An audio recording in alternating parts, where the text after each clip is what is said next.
5व्यांदा विजयी झालेले आमदार विजयकुमार देशमुख यांच्या हस्ते पद्मशाली समाजाचे कुलदैवत भगवान मार्कंडेय महामुनी यांचे पूजन करण्यात आलं। दरम्यान त्यांना मंत्रिमंडळामध्ये स्थान मिळावं याकरता कार्यकर्त्यांनी साकडे घातले। पद्मशाली समाजाचे कुलदैवत भगवान मार्कंडेय महामुनी यांचं पूजन विजयकुमार देशमुख यांच्या हस्ते करून त्यांना राज्याच्या मंत्रिमंडळात स्थान देऊन सोलापूर जिल्ह्याचे पालकमंत्री करावं याकरता भगवान मार्कंडेय चरणी प्रार्थना करण्यात आली। दरम्यान शहर उत्तर विधानसभा मतदारसंघाचे 5व्यांदा आमदारपदी निवडून आलेले माजी पालकमंत्री विजयकुमार देशमुख यांचं या प्रसंगी स्वागत आणि सत्कार करण्यात आला। सोलापूर शहराचा आमदार विजयकुमार देशमुख यांना चांगला अभ्यास असल्यानं त्यांची सोलापूर जिल्ह्याच्या पालकमंत्रीपदी निवड व्हावी त्यासाठी पद्मशाली समाजाच्या वरिष्ठ नेते मंडळींनी आणि समाज बांधवांनी एकत्रित येऊन भगवान मार्कंडेय यांना साकड घातलं, अशी माहिती अंबादास गोरंट्ला यांनी दिली।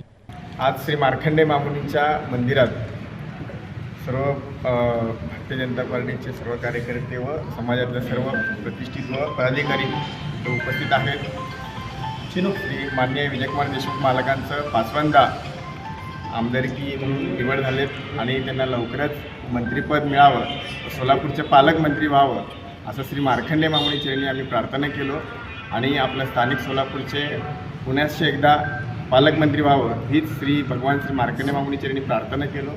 यावेळी पद्मशाली ज्ञाती संस्था अध्यक्ष सुरेश फलमारी, दत्तात्रय बडगू, गोपीकृष्ण वड्डेपल्ली, मेघनाथ येमूल, विजय मद्दा, पुरुषोत्तम पोबत्ती, विजय चिप्पा, सुधाकर नराल, आनंद गोस्की, उमेश मामड्याल, नरेश दासरी, लक्ष्मण सिंगराल, विनोद केंजरला, राजू गुजर तसंच नागराज कमटम आदी उपस्थित होते।